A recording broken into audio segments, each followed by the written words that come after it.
Le uova di Ivan, fra l'altro le poste italiane potrebbero anche utilizzare questa nascita per dimostrare il funzionamento, perché le uova ci sono arrivate da San Polo di Piave, da Ormelle, da sto bambino, ce le mandate per posta e quindi sono arrivate intere, nessuna rotta, quindi bene. E un saluto a tutti, benvenuti, bentrovati. Direi di passare subito poi una comunicazione, passo subito ai bollettini e dopodiché una comunicazione alle domande. Allora, i tamponi totali ad oggi sono 400.000, quindi abbiamo passato i 400.000 e questo era l'obiettivo che avevamo prefissato in tempi nei quali sembrava impossibile raggiungere i 400.000, sono 9.296 in più rispetto a ieri. Le persone positive sono 18.479, sono 77 in più rispetto a ieri. In isolamento abbiamo 6.176 persone, si cala ancora, meno 178, 6.175, meno 178. I ricoverati, eccolo qui, bel numero. 992, siamo scesi sotto i 1000, meno 32, 992, oggi è la giornata nella quale possiamo dire che abbiamo rotto anche la soglia dei 1000 e questo è positivo anche per il nostro modello matematico, meno 32.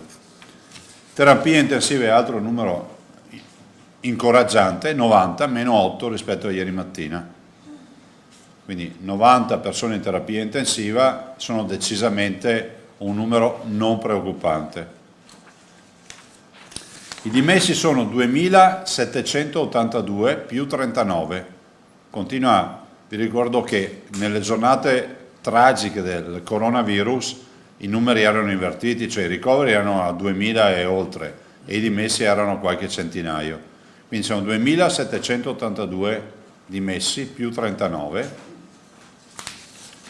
I morti 1223 più 16, ieri erano più 17, oggi più 16 e sono 1568 in totale.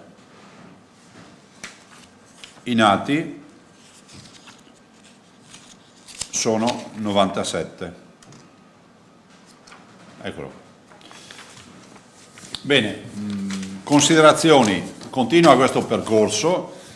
E ripeto che per avere i primi dati importanti rispetto all'apertura di lunedì, che è un'apertura importante, la vera apertura che ci porta 1.200.000 veneti in strada e a avere relazioni, i primi dati importanti dal punto di vista epidemiologico ce li abbiamo alla volta di 8-10 giorni, quindi vuol dire che la volta di lunedì prossimo, meglio ancora mercoledì, avremo già il ritorno su numeri importanti che sono quelli dei contagiati, dei ricoverati e diciamo in maniera minore delle terapie intensive, visto considerato che l'arrivo alla terapia intensiva, a meno che non sia un caso grave preso in carico da subito, a volte spesso prevede che prima ci sia una stazione nelle infettive, magari prevede che si passi nella semi-intensiva e poi nella terapia intensiva. Però ricoverati e contagi sono assolutamente due indicatori.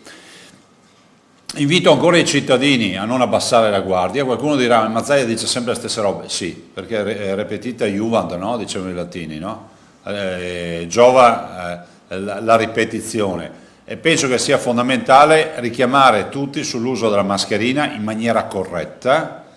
In maniera corretta vuol dire coprire naso e bocca. E fidatevi, perché anche gli ultimi dati che abbiamo ci dicono ancora di più che la mascherina è lo grande spartiacque rispetto al contagio, perché qualcuno la può considerare anche, come si può dire, una coercizione, no? Portare la mascherina non è normale e naturale per l'essere umano, ma per nessun animale coprire naso e bocca. Però è pur vero che i dati ci dicono che questo porta alla caduta verticale del numero dei contagi. Fatelo sempre. Ricordo che dall'ordinanza è previsto l'uso obbligatorio della mascherina in tutti i casi nei quali si esce dalla proprietà privata, cioè di casa.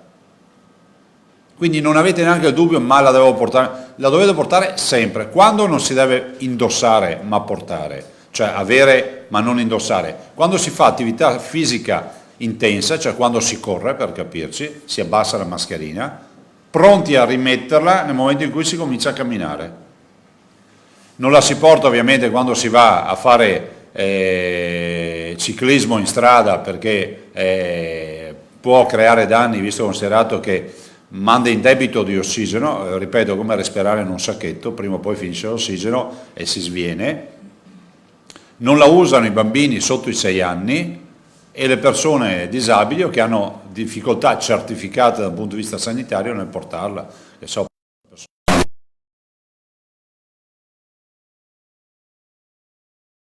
aperto aspirazione. In tutti i casi la mascherina va portata. Invito tutti a non mettersi a fare, ma vado per i campi a farmi una passeggiata, non mi serve la mascherina. Io qualcuno lo trovo in giro senza mascherina, però quando incroci qualcun altro la devi tirare su, e per questo chiediamo che ci sia la mascherina. La mascherina va sempre indossata. Per favore non trascurate questo aspetto, oltre al distanziamento sociale, oltre al rispetto delle regole, l'igienizzazione delle mani, piuttosto che il tema dell'uso dei guanti. Insomma, ci sono i presupposti per mettere in sicurezza tutta la comunità. Vi dico, vi ripeto, lo dico sempre, per colpa di qualcuno non si fa più credito a nessuno, cioè se va male in questi 8-10 giorni significa che poi si torna alla partenza, e quindi vuol dire invece che aprire si ripensa a richiudere, cosa che è accaduta in molti paesi perché non hanno osservato le regole.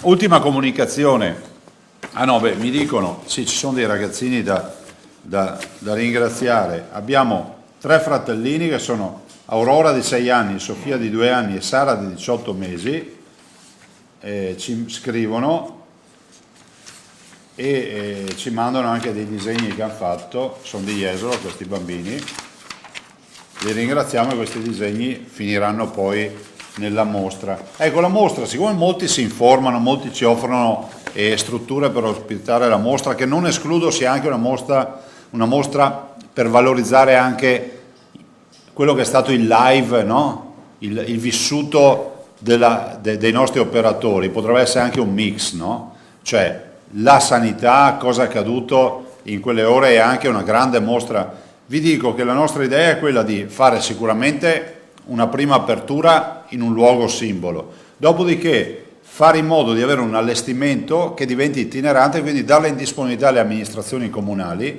modo tale che tutti possano vedere questa mostra. Questo è un altro bimbo, Andrea, che ci ha mandato 130 euro, e ha 11 anni Andrea Rebellato di Castelfranco Veneto, e poi ci ha mandato anche lui dei disegni che ovviamente andranno anche questi in mostra. E ultima comunicazione, poi passo alle domande, è una comunicazione importante. Vi ricordo che noi siamo partiti per primi in Italia con il tema del sierologico, prelievo del sangue, professor Lippi, professor Plebani, Università di Verona, Università di Padova, un progetto che peraltro prevede anche come coordinatore il professor Palù, professore emerito e virologo, insomma, che conoscete tutti, e penso che questo progetto sia un progetto di altissimo valore scientifico, che poi ha avuto anche risvolti clinici, nel senso che parallelamente quello che voi leggete, adesso girano tanti WhatsApp, no? La cura sierologica, il sangue serve, è la nostra cura. Noi ci siamo già al punto tale che possiamo annunciarvi, poi vi porterò i risultati che vogliamo anche comunicare all'Istituto Superiore della Sanità, dei primi pazienti curati con che per noi sono cure già esaurite, però per prudenza non abbiamo mai voluto parlarvene, 12 pazienti. Diciamo che le cure hanno avuto esito incoraggiante, però vi dico anche un'altra cosa, e ho bisogno del vostro aiuto per fare un appello, perché nelle prossime ore noi inizieremo a rendere industriale quello che per adesso è stato sperimentale, ovvero ci sarà una chiamata, abbiamo già scritto a tutti i direttori generali per attivarsi con i centri trasfusionali, per raccogliere in via prudenziale il sangue di tutti i pazienti malati che sono guariti. Quindi stiamo costituendo, abbiamo già un deposito, ma la nostra idea è quella di costituire una grande banca di sangue di pazienti che si sono ammalati e sono guariti. Loro in teoria hanno gli anticorpi, a noi serve quel plasma con gli anticorpi perché diventa la cura, se dopo tutto sarà confermato, però noi non possiamo permetterci di avere la conferma, girarci indietro e non avere più il magazzino. Allora, primo, questo sangue dura 2 anni. Secondo, è comunque sangue che è utile nelle donazioni. Ha qualcosa in più che ci dà anche degli anticorpi che sono un grande valore, che sono gli anticorpi neutralizzanti del coronavirus. Quindi non è uno spreco, è una raccolta che facciamo in maniera volontaria, però richiamo tutti al senso civico. La sanità del Veneto vi ha dato tanto, ciao Maria, vi ha dato tanto rispetto alle cure, mi rivolgo a tutti gli ammalati che sono guariti. Oggi chiediamo agli ammalati che sono guariti in maniera non obbligatoria, ma saranno contattati, di mettersi a disposizione, di donarci per mezz'ora il braccio e ci preleviamo la sacca di sangue, perché noi stiamo costituendo la più grande banca del sangue e per avere il plasma degli ammalati oggi guariti del coronavirus. Questa è un'operazione che il Veneto fa, anche questa volta per primi in Italia, abbiamo scritto a tutti, il centro di riferimento resta a Padova, però voi capite che a questo punto noi, se tutto sarà confermato e validato, vi ricordo che ad oggi il tema della cura con il plasma dei pazienti ammalati, guariti, quindi con gli anticorpi neutralizzanti, ad oggi non è validata, è ancora in fase sperimentale. Noi siamo una delle realtà che stanno sperimentando. Ma noi guardiamo avanti e vogliamo creare questa banca. È una banca che è unica nel suo genere, abbiamo bisogno della collaborazione di tutti coloro che sono guariti, che se vogliono dire un grazie alla sanità del Veneto, mi vengono lì col braccio e si fanno prelevare una sacca di sangue. A me serve questo. Abbiamo avuto 3.600 persone in ospedale, erano tutte malate di coronavirus, potenzialmente abbiamo 3.600 persone che potrebbero dare una mano alla comunità. E è un po' buttare il cuore oltre l'ostacolo, ragazzi, perché mi rendo conto, se uno guarda le scartoffie dovrebbe aspettare che validino le prove, dire che va tutto bene, però noi abbiamo fatto un ragionamento: prelevare sangue non è proibito, perché il sangue si dona, questo è sangue che si può donare. Se poi c'è questo valore in più che è gli anticorpi neutralizzanti, lo mettiamo in un reparto e creiamo una banca che sappiamo che è sangue che ha qualcosa in più. Ci dura 2 anni, quindi io spero che non in 2 anni, ma in qualche giorno, qualche settimana, sta partita si chiuda a livello nazionale. E alla luce delle sperimentazioni, del fatto che gli anticorpi neutralizzanti del plasma diciamo somministrati come cura hanno dato risultati soddisfacenti da noi in Veneto, dico che è giusto avere una banca pronta per lavorare sacche di sangue ed essere pronta. Io ho finito. Allora, facciamo come ieri, partiamo prima da sinistra verso destra e poi da destra verso sinistra al terzo giro. Filippo Tosato, Martino di Padova. Sì. Buongiorno Presidente. Buongiorno. Per la verità io avevo una domanda di carattere economico, però questa sua notizia mi sollecita a chiederle un ulteriore chiarimento. Se ho ben capito, sarebbero 12 i pazienti sottoposti a cura attraverso curati, con esiti incoraggianti, vuol dire che il percorso è stato positivo. Dove sono stati curati prima di tutto? La prova è stata fatta a Padova, però vi devo dire che vi presenteremo i dati ufficialmente dopo aver fatto in automatico l'invio all'Istituto Superiore della Sanità. È un fatto di leale collaborazione istituzionale e quindi evito di venire qua, potrei già darveli oggi i dati, li inviamo in maniera formale e dopo ve li presenteremo. Ad oggi non sono disponibili i dati al pubblico ed è corretto che sia così in questa fase. Ecco, questo protocollo di cura è direttamente conseguenza degli studi serologici di plebani e di Lippi. E va in parallelo. Ovvio che gli studi sierologici che stanno facendo il professor Plebani in particolar modo e poi il professor Lippi vanno a scandagliare, diciamo, la fase profonda di ricerca scientifica rispetto agli anticorpi. Loro stanno facendo un esperimento per valutare la risposta anticorpale e valutare la qualità della risposta anticorpale. Cioè l'80% degli studi si ferma nella fase sopra, dice ci sono, loro sono nel profondo blu dove dicono andiamo fino al fondo per dire non solo che ci sono, ma quanti e come sono presenti, perché questo spiega molte altre cose. Ovvio che è una fase complessa, ma essendo partiti presto, per primi in Italia, penso che siano assolutamente ragionevoli i tempi che abbiamo. C'è già qualche mattoncino, diciamo, di questa banca, oppure... Più di qualcuno. Più di qualcuno. Sì. Beh, insomma, abbiamo sul tappeto circa 5.000 test, non abbiamo uno, cioè hanno lavorato e noi abbiamo stimolato. Ivana Goldi, TGR. Lei ha fatto questo appello, Presidente, ma in realtà saranno i pazienti stessi a... No, verranno chiamati. Ok. Verranno, Ivana. Rispondere all'appello, verranno contattati e poi Sì. aderiranno o meno. Però mi metto nei panni di un paziente che si è fatto magari un mese di terapia intensiva o di malattie infettive, gli arriva una telefonata, magari gli viene anche da dire anche no, e invece io dico volete ringraziare e partecipare a questa grande sfida per fare in modo che altri siano curati bene, donate il sangue. Noi abbiamo bisogno, come l'ossigeno, del sangue dei pazienti che si sono ammalati e sono guariti. Sembra quasi una cosa strana, non mi metto nell'immaginario collettivo, utilizzare sangue di una persona che si è ammalata. No, invece è la roba più utile che c'è perché ha gli anticorpi, è come se somministrassimo, fra virgolette, adesso gli scienziati si alzano in piedi, come fosse un vaccino, no? Il vaccino, quando tu studi i vaccini all'università, mi ricordo che la prima lezione è che cos'è un vaccino? È la scelta di convivere con la malattia, questa è la definizione del vaccino. Cioè ti inietti la malattia, di solito il virus che viene definito attenuato, cioè spompato, perché sennò ti manda... E questo crea una risposta difensiva, cioè crea gli anticorpi nel fisico che ha affrontato questo virus attenuato. Quindi la popolazione decide di convivere con la malattia. Oggi siamo a una frontiera che è ancora più avanti. Pensate, esce dall'industria chimica, lo dico un po' così, esce dall'industria chimica, farmaceutica e entra in una assolutamente concetto biologico del trattamento.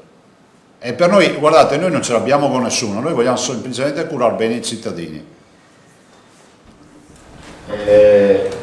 Domande? Emiliano. Scusa, andiamo avevo chiesto se volevi. Ok, prego. Quanti sono i guariti anche Ma prima devo indossare meglio. infatti No, quelli che filmano e pensano che sia bene così. va bene, così. Bravo. In fase, anche se è in fase di sperimentazione, quanti sono quelli guariti? Allora, la sperimentazione è stata fatta su 12 pazienti. Mi devo fermare qui e noi abbiamo i dati, però vogliamo prima mandare la relazione con lo studio importante che è stato fatto e dopodiché vediamo anche i dati particolari, però sono pazienti che sono stati trattati assolutamente brillantemente. Emiliano e poi Antonella Prigioni. Buongiorno Presidente, alcune curiosità. Parlando sempre di test sierologici, ci sono alcuni laboratori che li stanno facendo privatamente. Volevo capire se hanno comunque una linea guida e un'indicazione per quale test utilizzare da parte della Regione o se c'è una specie, mi passi il termine di mercato libero, pulcino. Il pulcino comincia a chiamare? Chiedevo quindi se c'è una... Ma sì, guarda, io ti ringrazio per la domanda, vorrei spiegare una roba, perché poi non vorrei che giustamente anche nell'informazione che è limitata rispetto ai test, qualcuno dia dei contenuti che poi non trovano riscontro nella realtà. Allora, quali sono i test che oggi sono sul mercato? I tamponi, è l'unico test diagnostico, cioè la diagnosi la si fa con il tampone, cioè proprio per legge tu devi fare il tampone per avere una diagnosi. Il tampone che efficacia ha? Becca il virus e viene inserito nelle narici in gola, becca il virus, è nasofaringeo il tampone, lo becca, secondo la letteratura, al 7º-8º giorno, cioè dopo l'infezione. Bon. Poi c'è la saponetta, ho detta anche test rapido, quello con la goccia di sangue. Questo va benissimo per gli screening perché becca il virus ti dà le IgA e l'IgG, quindi le due immunoglobuline, ma non entriamo nel tecnico. Lo becca dall'11° giorno secondo dati, diciamo dati di letteratura.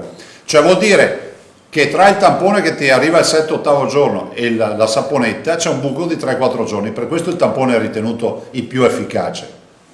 Dopodiché c'è il test sierologico, quello del prelievo del sangue, il quale ti dà prelievo del sangue, c'è una miriade di test, si dice che ce ne siano almeno 160 in giro per il mondo, e tutte le ditte ormai hanno un test sierologico, va a beccare o qualitativamente o quantitativamente ti dice che hai avuto gli anticorpi, però attenzione, non vorrei, uno dice uno può farsi il test sierologico al prelievo del sangue, ma la risposta che ha, che sia positivo che ha gli anticorpi o non ce li ha, stiamo parlando di un contagio già avvenuto.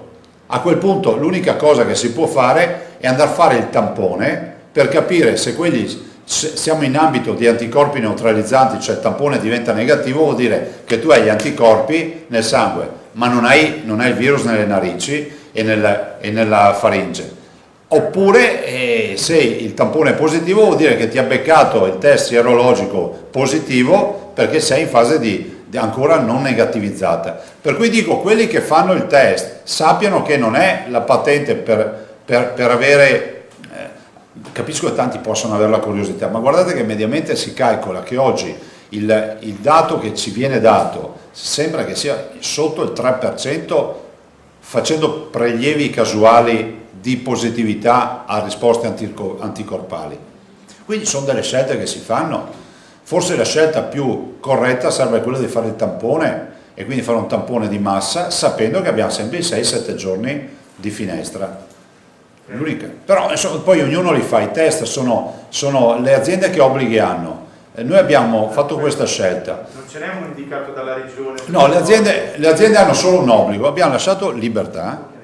Perché è giusto che il mercato in un momento in cui c'è richiesta, poi i prezzi si vanno a calmierare, comunque è costoso, cioè non è, perché qualcuno mi dice ma costa 50 euro, sì, noi in ospedale te lo facciamo gratis, però voglio ricordare che non costa nulla, perché forse c'è questo concetto un po' sbagliato, un tampone a noi per validarlo, processarlo, non ci costa meno di 30 euro, cioè, questo è quello che accade. Allora, che obbligo hanno i privati? Hanno l'obbligo che se trovano positività, hanno l'obbligo di segnalarlo subito, il medico di base ha l'obbligo di prescrivere, dico l'obbligo, nessuno si offende perché è il piano di sanità pubblica questo, definito della prevenzione, di fare la richiesta di tampone per il positivo e noi come dipartimento facciamo il tampone, quindi verifichiamo se c'è una positività o c'è stata una persona che è stata contagiata ma si è negativizzata. Velocemente se posso e concludo, volevo un commento, ieri avrà saputo c'è stata una videoconferenza tra tutti insomma, gli esponenti principali del mondo della costa, quindi parlo del turismo sia a Veneto che in Emilia Romagna, con il sottosegretario Bonaccorsi, tante promesse come al solito, vi aiuteremo, però attualmente di concreto non c'è nulla. E in chiusura se posso un chiarimento, se le autoscuole possono operare o no. Alle autoscuole abbiamo già chiarito, c'è Bottacin che ho messo tutto sull'autoscuola, anche perché è un automobilista, come si dice? È un pilota agonista per cui riesce a dirvi. Grazie Assessore.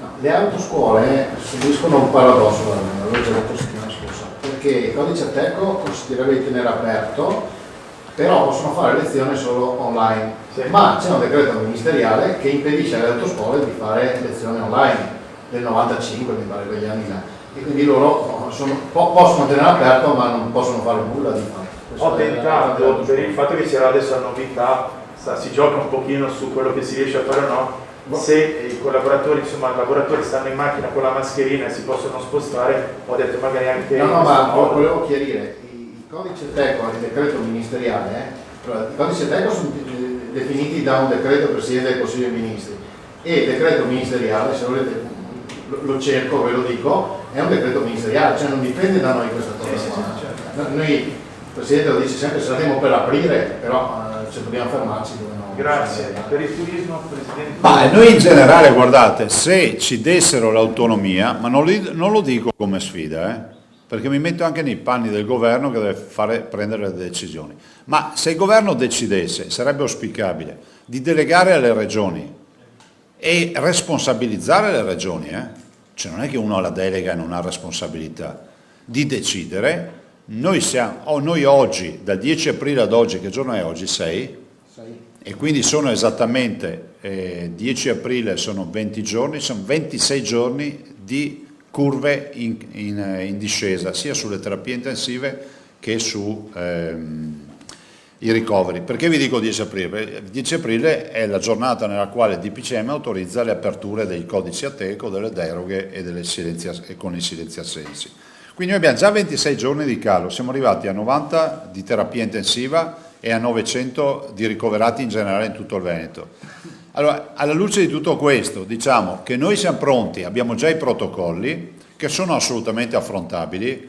Guardate, io penso che il ristorante non debba farsi separare in plexiglass e altre menate del genere. È sufficiente che i gestori abbiano la mascherina, i guanti, in ogni tavolo ci sia un flacone di gel igienizzante, perché è inevitabile che non tutti vanno al bagno a farsi l'igienizzazione col gel, e anche si può fare anche in più occasioni durante la cena.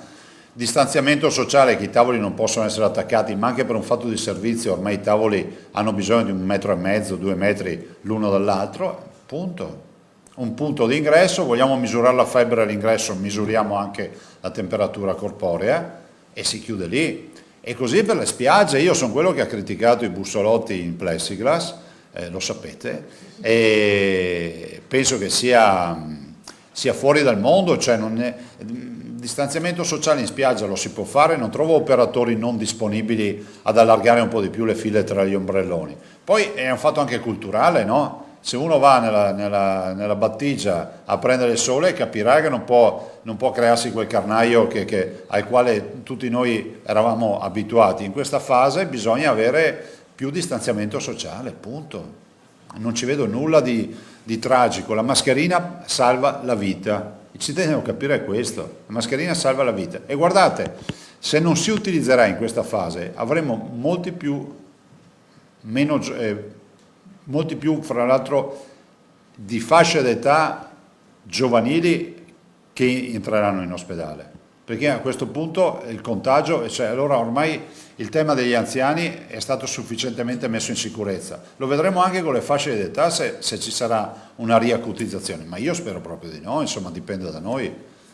Grazie Presidente. Antonella Prigioni, poi Foris di Rete Veneto Antara. Buongiorno Presidente, lei prima Ciao. citava un 3% di persone che magari non hanno mai saputo di aver avuto il coronavirus, che potrebbero però avere gli anticorpi utili per... È un dato statistico. Ecco, come fare a implementare questa banca dati, eventualmente cercando asintomatici che hanno una quantità sufficiente per la cura dei malati?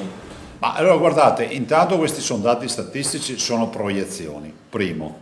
Due, è innegabile che ci possa essere un contingente di cittadini che hanno avuto il contagio in maniera asintomatica e se lo sono negativizzato senza che nessuno se ne sia accorto, perché questo virus ha anche questa variante, no? di non creare nulla.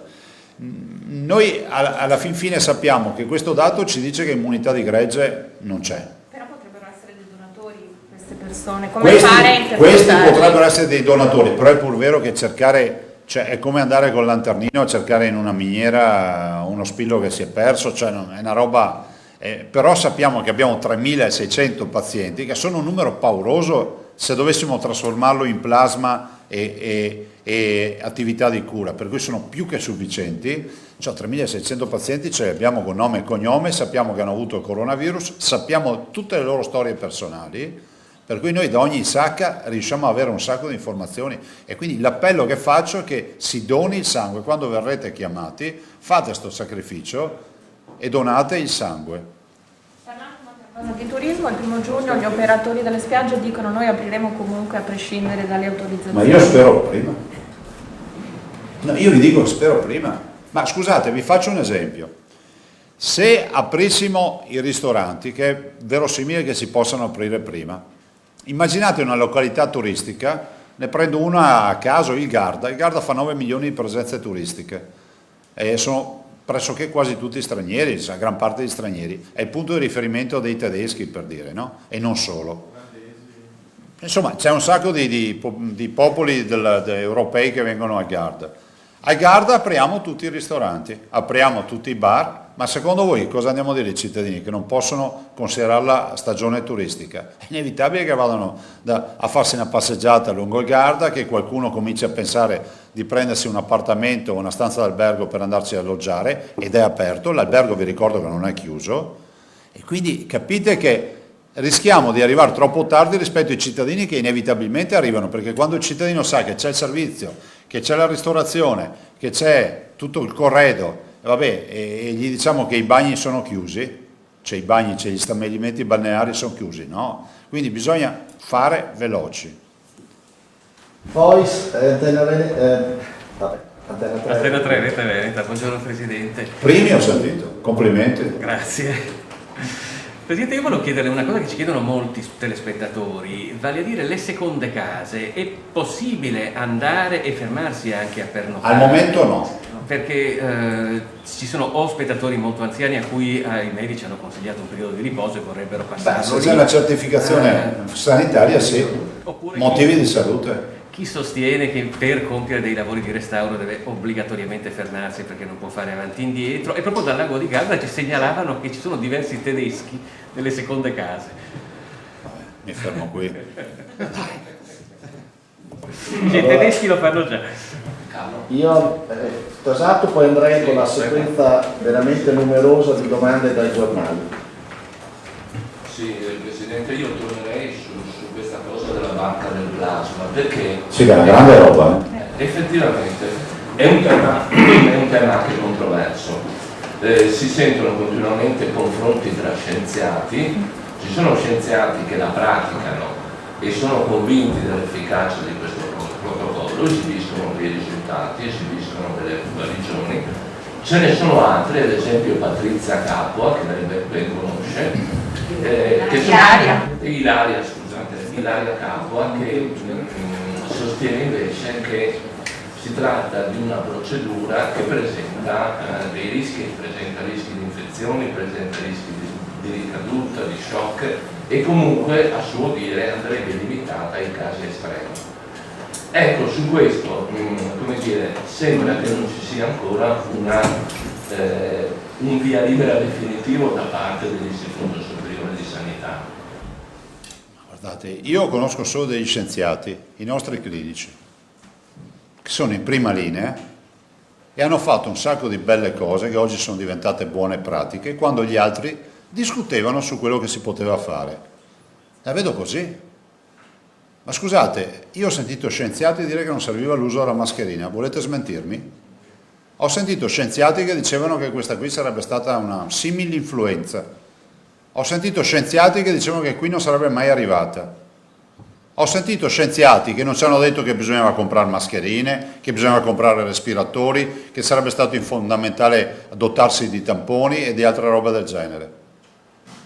Adesso gli scienziati vogliono far dibattito su sta roba, che lo facciano. Guardate, la plasmaferesi esiste da 30 anni, minimo. Stiamo parlando di plasmaferesi, perché questa è la procedura poi. La si fa, penso che noi ne facciamo 50.000 in Veneto all'anno, per molti malati cronici di altre patologie, me lo ricorda l'assessore Lanzarin, e quindi prima di tutto la pratica nota, che nasce peraltro dalle pneumologie, se non ricordo male. Detto questo, se i miei clinici mi dicono, e sono tutte persone per bene e grandi professionisti, mi dicono che i pazienti aprono gli occhi con sta roba, io ho l'obbligo morale, prima che scientifico, di andare fino in fondo e capire se funziona. Ma ve le ricordate i dibattiti sui farmaci sperimentali? C'è fa fortuna che ne dobbiamo ascoltare. L'idrossicloridina, l'antimalarico, apriti il cielo, noi la stiamo utilizzando e funziona. L'antiaggregante e l'anticoagulante per le trombosi, i trombi nei polmoni, funziona. Abbiamo il farmaco per l'artrite reumatoide, funziona. Abbiamo capito che funzionano dei cocktail di farmaci. Allora, io vi faccio solo una domanda. Siamo in una stanza buia, c'è uno che è vicino all'interruttore e dice voglio tentare di aprire la luce, continuiamo a restare al buio? Siccome di sto benedetto coronavirus, o maledetto che è, nessuno sa nulla, penso che tutti quelli che sono davanti a un paziente sono in grado di sperimentare le migliori cure per il paziente. E a questo punto lasciatemelo dire, al di là delle grandi teorie di tanti che magari non vanno neanche mai in un ospedale, io mi fido di più di chi ha il paziente a fianco e lo sta curando. Crisanti è a favore del Scusa collega. Sì, no, sì, Crisanti è adesso assolutamente a diamo spazio favore. anche ai colleghi, con ordine facciamo un terzo giro. Bene. Domanda per il Presidente Bastianello, Agenzia Agi. C'è qualche novità in merito al dialogo con il Governo per anticipare aperture rispetto alle date fissate dal DPCM? La Regione sta eventualmente ipotizzando qualche altra apertura per l'11? Ma noi siamo rispettosi delle regole, se non altro, non perché non abbiamo coraggio, perché voglio ricordarvi che fare norme che non hanno base giuridica vuol dire mettere nei guai i cittadini. Cioè, come andare a dire uno non paghi l'abbonamento della TV, adesso non si paga più perché adesso si paga d'ufficio con la bolletta dell'Enel, mi sembra di aver capito. Però poi alla fine l'agenzia delle entrate arriva a casa di quello che non l'ha pagato, no? Cioè non è che arriva a casa di quello che ha detto di non pagarlo. Quindi bisogna fare le cose fatte bene. Stiamo discutendo e proponendo al governo di affrontare una fase, diciamo, di transizione che sia intestata alla responsabilità della regione. E questo sì, se domani mattina mi dicessero la regione Veneto ci presenti un piano, non dico faccia, ci presenti un piano per l'apertura secondo dei criteri che ha stabilito, noi siamo pronti, ma domani mattina lo presentiamo, anche perché noi vogliamo aprire tutto. Collega Brinis di Mediaset, mascherina 0,50 tuttora introvabile. Beh, questo è uno dei temi, non ho ben capito se ci sarà da parte del governo la possibilità di coprire quel delta che dai 0,50 in su che magari va coperto, visto considerato che molti, penso alle farmacie, molti si sono approvvigionati di mascherine e non riescono a venderle a 0,50 perché ci rimettono. Dall'altro è fondamentale che le mascherine siano in distribuzione per i cittadini e questo è fondamentale, è come il farmaco salvavita, non esiste che non ci possano essere mascherine. So che la protezione civile, so che il commissario dottor Arcuri sta prevedendo, si parla di 60 milioni al giorno, roba del genere, ho da aver letto, ben venga, però è altrettanto vero che se non si decide di avere questa industria strategica in Italia, prima o dopo torneremo in crisi, cioè bisogna avere aziende che fanno mascherine e siccome a 50 centesimi, lo spiego bene, la mascherina in Italia non te la producono perché sono fuori mercato, cioè i costi di produzione sono alti, bisogna che il governo decida di dare un aiuto alla produzione a quelli che vogliono mettersi a fare mascherine. Guardate che è strategico, cioè davanti a questa emergenza abbiamo capito che l'industria bellica non è quella strategica, è quella sanitaria, è quella strategica. Avere mascherine, respiratori, caschi, CPAP, insomma tutte le attrezzature per curare i cittadini. Allora abbreviamo, Pederiva, Dalmas e Valavasi pongono temi sulla scuola, sull'incontro. Ma le lascio tutte all'assessore Lanzarini. Con la FISM, quindi ne parliamo dopo. Nicolussi Moro.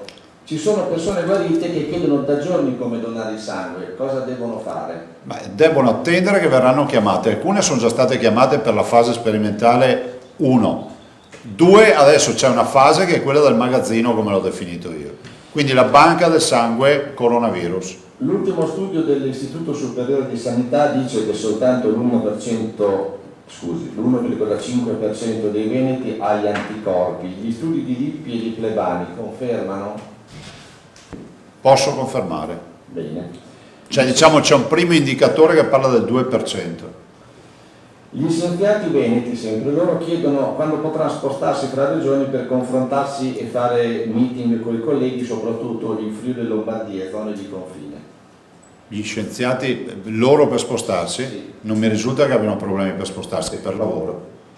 Cioè che uno scienziato veneto mi dica che non può andare, mi chiede quando può andare in Lombardia per parlare con un collega, perdonatemi, la trovo anche un po' grave questa storia, perché possono spostarsi perché hanno un motivo super valido, lavoro, di salute e soprattutto di importanza, ma sì, ma c'è Protezione civile. sanitaria di tutti i tipi.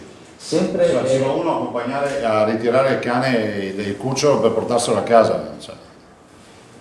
il collega Erle interviene sul sierologico. La Regione ha individuato un test sierologico attendibile fra quelli proposti dal mercato? No, guardate, mi perdonerà Piero Erle, che salutiamo, ma il tema non è questo. Il tema è che il test sierologico, ce ne sono di tanti tipi, noi stiamo cercando di fare uno studio con il professor Plebani e Lippi per validarne uno che è quello che va nel profondo, cioè valuta la quantità, la qualità e le risposte anticorpali, però noi non è che dobbiamo identificarne uno. Adesso il governo sembra che ha dato in sperimentazione un test per validare, ce ne saranno altri, penso che sarà, come si può dire, policentrica questa validazione, ma ad oggi non è che noi dobbiamo validare un test, noi stiamo facendo uno studio scientifico che è molto più importante. Sono riconosciuti anche alcuni privati che effettuano tamponi su richiesta dei privati? Sì, ma i privati hanno l'obbligo di rispettare la legge, per cui il tampone del privato deve essere fatto con le stesse caratteristiche, perché è un'erogazione di un servizio sanitario. E noi approfittiamo di questo lavoro che fanno i privati per allargare il network, no? Me ne fanno 1000 al giorno. Un elenco di accreditati, Sì. già comunicati anche all'azienda. Sì, giustamente mi ricorda il Sole Lanzarin, c'è l'elenco fra l'altro di strutture accreditate, cioè da noi per farlo, per cui se qualcuno ha dubbio che chieda al privato se è accreditato, ecco, se proprio ha qualche dubbio. L'ultima domanda, poi passiamo la parola alla collega Antonella Manna di Telenuovo. Badanti che nei giorni di riposo tornano al loro domicilio dopo il lockdown, come fanno poi a rientrare a casa dell'anziano in sicurezza? La badante prende un giorno, va a casa e poi ritorna dall'anziano. Se la badante va a casa deve farsi la quarantena se torna, fino a prova contraria. Collega? Allora, rispetto alla domanda sulla discussione con il governo per la riapertura anticipata, potrebbe già essere lunedì prossimo una finestra possibile sia per i ristoranti che per i centri estetici, i parrucchieri, che loro sono addirittura il 1 giugno? Ma guarda Maria, io penso questo, penso che noi non cerchiamo la rissa e tantomeno prove muscolari. Questo è un percorso da essere fatto con civiltà e anche con leale collaborazione tra le istituzioni. Io penso che il governo, che sicuramente si trova davanti all'imbarazzo di avere situazioni diverse a livello nazionale, se dovessimo pensare a una norma uguale per tutti in questa fase risulta tanto difficile. Il governo potrebbe risolvere il problema delegando le regioni ad assumere scelte e assumersi le responsabilità. Alla luce di dati epidemiologici noi siamo in grado di presentare un progetto, lo possono validare e dire ok, alla luce di questi dati andate. Pensare di mettere in fila più realtà la vedo dura perché da nord a sud ci sono diverse fenomenologie anche di epidemie diverse per numero e anche per qualità. Cioè, alla fine della settimana si saprà se richiedono di presentare. Ma io penso che sia una settimana cruciale, perché se si dovesse decidere qualcosa per fare qualcosa lunedì, quindi bisogna deciderlo questa settimana e non si può prescindere da un DPCM che delega. Se non sarà questa settimana finisce che si va al 18, perché poi l'altra è quella del 18.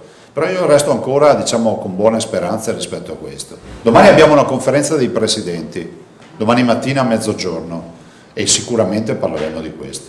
Ultima cosa invece i ristoranti che possono offrire il servizio agli operai. Sì, noi l'abbiamo fatto, siamo stati i primi. Ma come funziona? Cioè l'azienda deve presentare la domanda al comune? Sì, funziona in maniera molto semplice. E l'azienda intanto deve fare un contratto con il ristorante che erogherà il servizio per la sola azienda a porte chiuse. Se ha più aziende il ristorante lo deve fare in sale separate e deve sempre avere la lista dei nominativi. E a quel punto il ristorante, quando ha chiuso il contratto, lo segnala al comune, perché il comune, se vuole fare un controllo, deve sapere che lì si sta erogando il servizio, può entrare e controllare i nomi dei partecipanti, cioè di coloro che... Sì, comunicazione al comune ovviamente.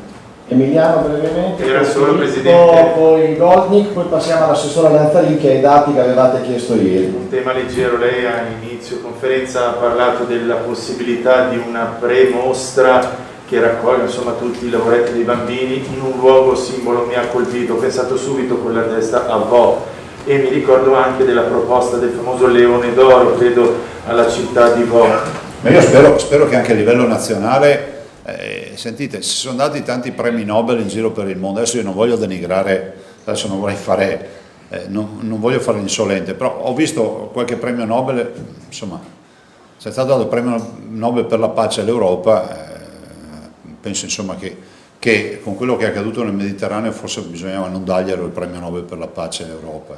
Però al di là di questo, penso che Vo deve essere preso in considerazione a tutti i livelli, perché quello che sta facendo Vo è una roba eccezionale. Cioè i cittadini, bambini compresi, si sono messi in fila per farsi fare un ulteriore prelievo del sangue. C'è un grande progetto del professor Crisanti che andrà a mappare il genoma di tutti i 3.000 abitanti.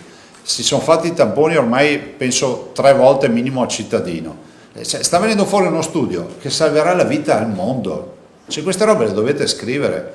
Quelli di Vo, i cittadini di Vo, con un grande senso di civiltà, volontariamente si sono messi a disposizione per diventare fondamentalmente base di studio per salvare la vita al mondo.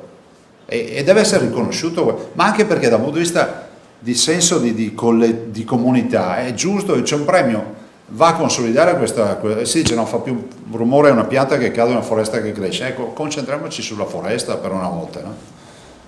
Allora Filippo Tosato, prepara Ivana Ornick. Sì, una domanda di carattere economico, no? Però prima le chiedo,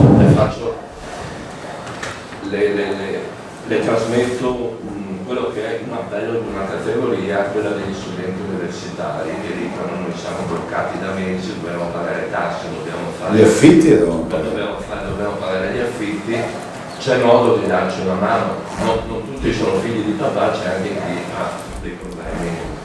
Ma guardi, cioè io spero che nelle pieghe dell'intervento che lo Stato intende fare, noi la mano la diamo a tutti, perché oltre ad aver stanziato soldi, vi ricordo che da 10 anni non si applicano tasse in Veneto e equivalgono a circa 1.179 milioni di euro all'anno.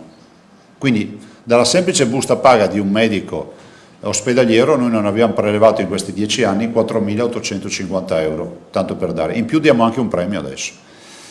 E i ragazzi vivono un'autentica tragedia, molti mi scrivono, anch'io sono stato studente lavoratore in appartamento e ci appesa pagare un affitto peraltro per una struttura che non utilizzi perché da 3 mesi non la stanno utilizzando. Direi padroni di casa di mettersi una mano nella coscienza, cioè cos'è guerra se guerra per tutti, no? Si dice in Veneto. Non è che...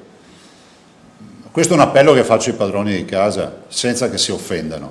2, spero che il governo preveda, e sarebbe un bel atto di sensibilità nei confronti di questi ragazzi, preveda una norma, l'ho già detto, che preveda una norma di ristoro, visto e considerato che noi li abbiamo bloccati fuori dalla sede universitaria e quindi addirittura alcuni hanno dovuto farsi fare le dichiarazioni per andare a prendersi il computer e per riportarselo a casa o i testi, per cui non dico, se non si riesce a rimborsare il 100%, già un bel segnale sarebbe un 50-60%, se il 100% meglio ancora. Non penso che poi sia un grande valore da affrontare questo. Ecco, e invece la considerazione di carattere economico è questa. Oggi i siti dei giornali aprono con delle informazioni economiche che non sono proprio rassicuranti. Secondo l'Unione Europea l'Italia a fine anno avrà un rapporto debito-PIL intorno al 159%, il doppio di paesi quali la Germania e l'Olanda. Gli indici dei prezzi segnalano che c'è questo titolo, dicono tutto si ferma tranne i prezzi dall'esempio orientali crescono. E ci sono segnali anche di esasperazione da parte delle categorie, ad esempio un'associazione di operatori turistici veneta stamattina ha dichiarato lo sciopero fiscale, ha detto che loro non pagheranno le tasse quest'anno. E insomma, con tutto l'ottimismo e con tutta la fiducia possibile, per l'economia sembra che si profili un periodo, per l'economia e il lavoro, un periodo molto difficile.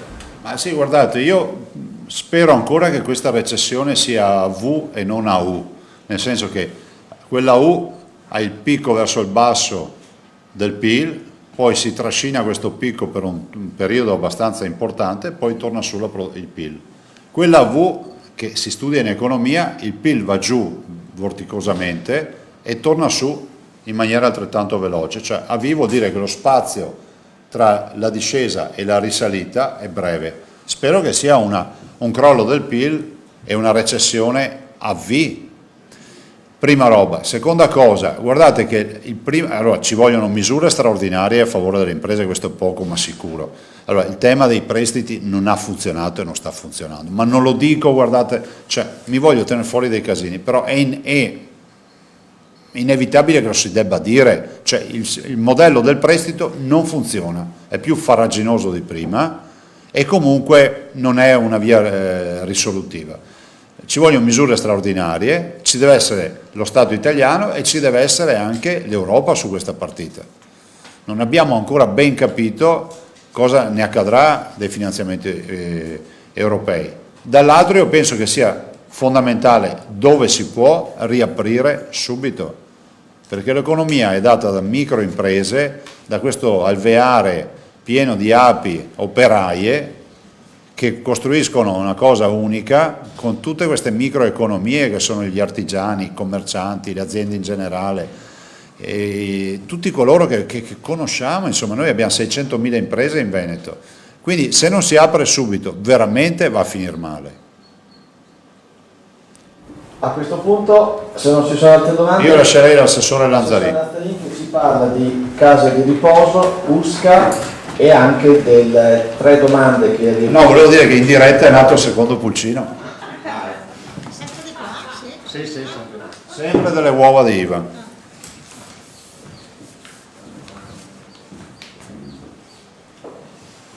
Uno bianco e uno nero.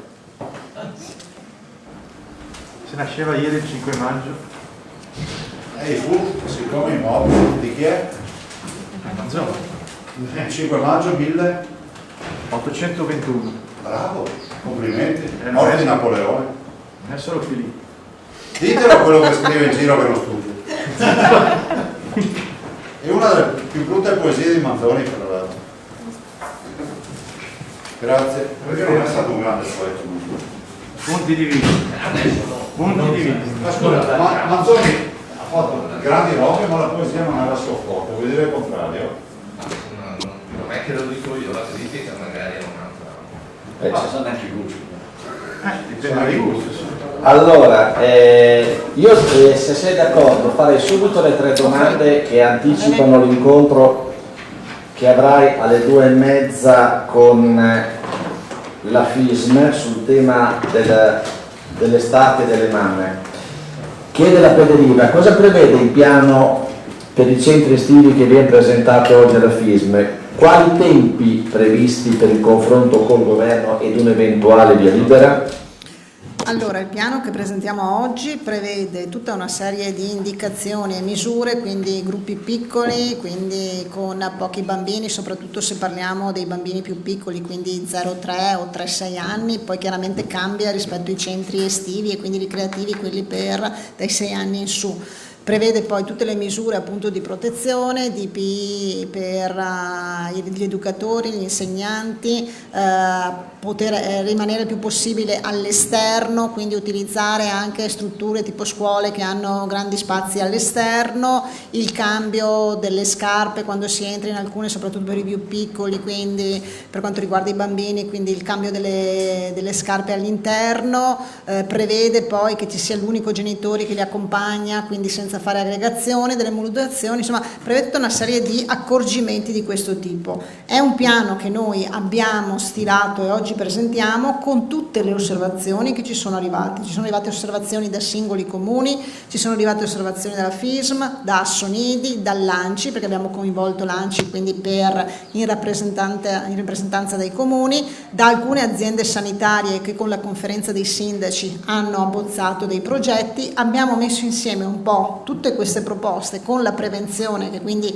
chiaramente ha seguito e sta seguendo tutte le misure, tutti i piani di rientro in sicurezza e quant'altro, e abbiamo confezionato appunto questo piano che presentiamo. Oggi pomeriggio, devo dire la verità, quasi in contemporanea c'è anche un'audizione in commissione istruzione con la task force per il rientro in classe, per il rientro scolastico oggi pomeriggio, quindi anche da di là si capirà se a livello nazionale insomma ci saranno alcune aperture e quant'altro. Il Malanasi Gentiletta aggiunge, anche il vice ministro dell'istruzione ne ha parlato oggi come di una cosa prossima, quindi previsioni per l'inizio. Le indiscrezioni che noi avevamo, si parlava del 1° giugno, quindi il governo, insomma chi si stava occupando di questa cosa qui, parlava del 1° giugno come tempistica, anche rispetto alla bozza di linee guida che ci hanno fatto avere e che noi abbiamo osservato. È chiaro che però noi ci auguriamo, visto che adesso stiamo vedendo insomma, che probabilmente ci saranno dei spiragli, ci sarà comunque un cambiamento rispetto a quanto era stato detto inizialmente quando è stato emanato il DPCM del 26, vorremmo insomma, se siamo nelle condizioni, anche poter anticipare, però capiamo cosa succede anche proprio in queste ore, in questi giorni. E l'ultima domanda è dal Mastice. Le scuole paritarie chiedono ovviamente, essendo in difficoltà, supporto alla Regione nell'organizzazione. Nell'organizzazione di questo noi sicuramente ci siamo e quindi cercheremo di dare tutto il supporto, valuteremo anche successivamente, una volta che queste modalità possono diventare realtà e quindi possono essere attuate, anche un supporto economico eventualmente alle famiglie, stiamo valutando anche questo. Bene, poi adesso lei Assessore aveva detto vi darò i dati sulle case di riposo e quindi possiamo proseguire. Sì, allora io do i dati, poi nel pomeriggio Carlo diamo il materiale, quindi comunichiamo il materiale complessivo. Allora intanto credo il dato che voi volevate era quello delle USCA. Vi ricordo che le USCA sono le unità speciali di continuità assistenziali che sono state previste in emergenza coronavirus e che sono entrate in funzione. Sono queste unità speciali di dottori che fanno continuità assistenziali, oppure dottori che stanno frequentando il corso per diventare medici di medicina generale, quindi che stanno facendo i 3 anni di corso, oppure dottori laureati abilitati ma non ancora all'interno del corso. Noi, appena è venuto fuori appunto questa possibilità, abbiamo fatto un avviso tramite Azienda Zero, hanno risposto 511 persone tra queste categorie che vi ho citato prima, e si sono costituite ad oggi in Veneto 48 USCA. Quindi insomma diciamo un risultato importante. Voi sapete che il governo prevedeva un USCA ogni 50.000 abitanti, poi chiaramente dipende dal numero dei pazienti che devono essere seguiti, dalle distanze chilometriche e quant'altro. Quindi oggi ne sono state costituite 48. Di cosa si occupano queste USCA? Perché queste sono le USCA che escono e quindi vanno nei territori, vanno a domicilio, vanno a controllare i pazienti, vanno a fare anche le cure farmacologiche a domicilio, tipo l'antimalarico che citava anche il Presidente, vanno a fare i tamponi a domicilio, vanno dentro le RSA. E quindi per il 77% fanno triage e quindi analisi, sintomi, verifica di questo tipo, il 65% fa attività domiciliare, il 38% attività domiciliare con somministrazione anche di farmaci, e poi fanno un altro 50% fa tamponi, informazione sull'utilizzo di DPI e quant'altro. Abbiamo anche un caso di un'USCA RSA che quindi si è costituita e quindi è all'interno, va all'interno delle strutture per anziani. Questa modalità è una modalità che noi abbiamo chiesto anche al Ministro, che abbiamo incontrato la settimana scorsa, venerdì o giovedì, non mi ricordo, che c'è stato un incontro col Ministro, nella discussione di prevedere una continuità e quindi che non siano legate solo all'emergenza, perché abbiamo visto insomma che sono molto importanti, che c'è personale, quindi molti ragazzi giovani anche molto motivati, molto volenterosi, che effettivamente stanno affrontando tutto il supporto di integrazione tra ospedale e territorio, la parte territoriale, la parte domiciliare, in maniera molto forte. Siccome abbiamo capito da questa esperienza che è altrettanto importante la presa in carico precoce, domiciliare, mantenere le persone a domicilio, curarle con anche la parte farmacologica, in questo modo abbiamo visto che ci sono dei risultati importantissimi, riteniamo che questa modalità sia una modalità importante, quindi non solo il Veneto ma anche altre regioni hanno chiesto al Ministro di considerare nel rafforzamento di tutta la parte territoriale anche questa esperienza, quindi renderla un po' più stabile e non legata all'emergenza. Per quanto riguarda invece, vi do i numeri complessivi e poi vi arrivano invece i numeri divisi per aziende sanitarie.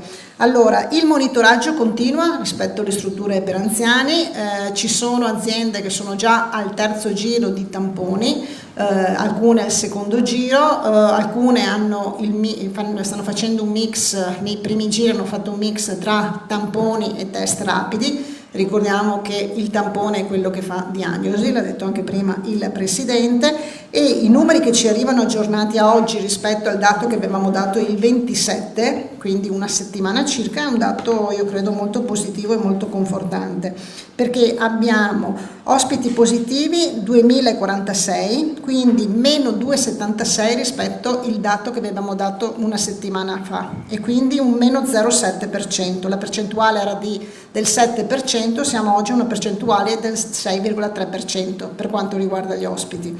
Per quanto riguarda gli operatori, lo stesso è un dato molto positivo, perché i positivi tra gli operatori sono 1025, quindi meno 79 rispetto al dato di una settimana fa. Era il 3,3% meno il 0,3% perché era il 3,6%.